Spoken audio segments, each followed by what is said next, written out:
Good morning student. आज हम आप लोगों को पढ़ाएंगे कल्टीवेशन ऑफ मेज और कॉर्न यानी मक्का की खेती। मक्का का वानस्पतिक नाम है जिया मेज लेन।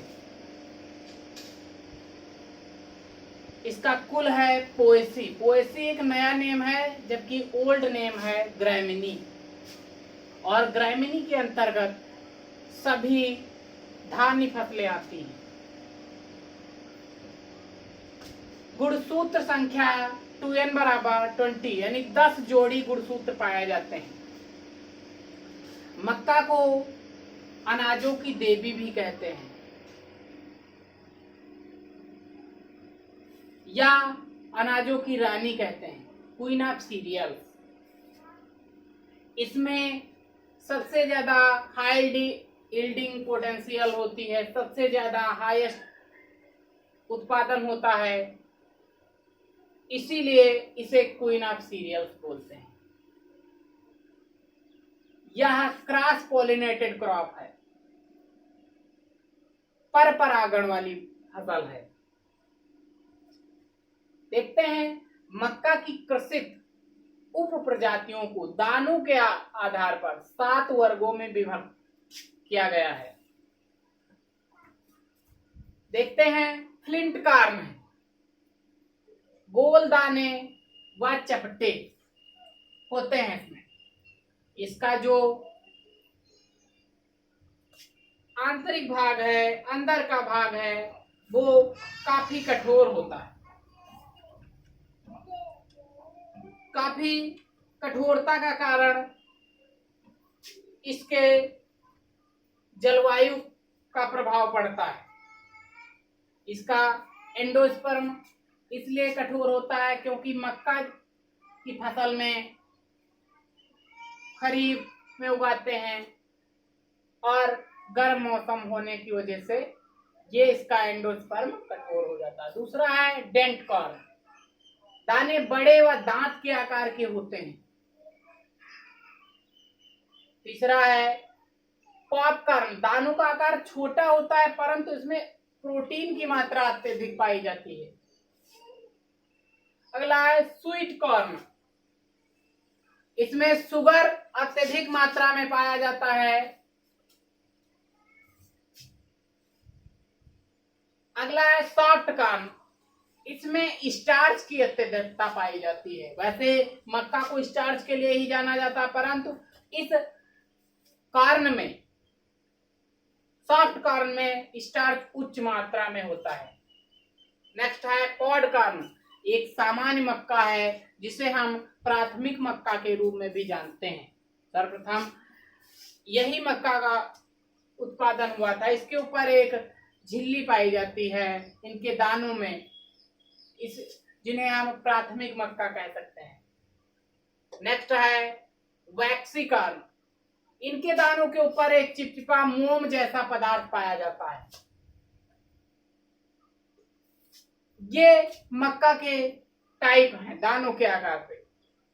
महत्व एवं उपयोग की बात करता हूं तो हम जानते हैं मक्का के द्वारा बहुत सारे पकवान, बहुत सारी चीजें बनाई जाती हैं, लेकिन मुख्य रूप से दानों के लिए, चारे के लिए और भुट्टे के लिए इसका उपयोग किया जाता है। यदि हम रासायनिक संगठन की बात करें तो पानी 13.5%, प्रोटीन 10%। मक्का की प्रोटीन को कहते क्या है? जिन। मक्का की प्रोटीन को जिन कहते हैं। अच्छा, एक बात यह है, मक्का का जो कलर होता है, येलो कलर होता है, किसके कारण होता है? ये होता है क्रेप्टोजैंथिन के कारण।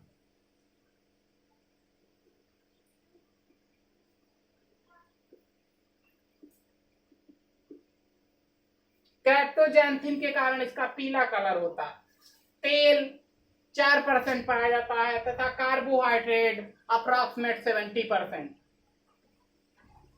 यदि उत्पत्ति स्थान की बात करूं तो वैसे तो उत्पत्ति स्थान एशिया महाद्वीप बोला जाता है, परंतु इनके विभिन्न प्रकारों को देखते हुए मक्का का उत्पत्ति स्थान सेंट्रल अमेरिका है।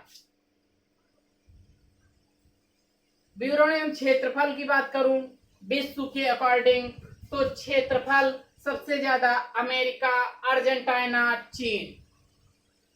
उत्पादन की बात करूं तो अमेरिका, अर्जेंटीना, चीन। यदि उत्पादकता प्रोडक्टिविटी की बात करता हूं तो सबसे ज्यादा प्रोडक्टिविटी इटली की है, 73.18 कुंटल पर हेक्टेयर।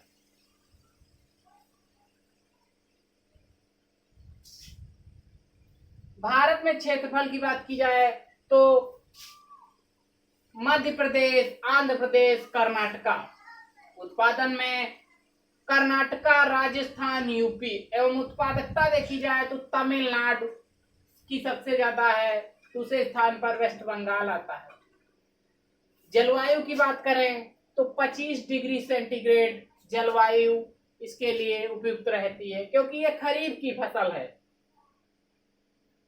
भूमि दोमट जिसका पीएच मान 6 से 7 के मध्य। बीज दर की बात करूं तो खरीफ में 15 से 20 किलोग्राम पर हेक्टेयर और संकर हाइब्रिड नस्ल की बात करूं तो 25 किलोग्राम पर हेक्टेयर सीड की आवश्यकता होती है।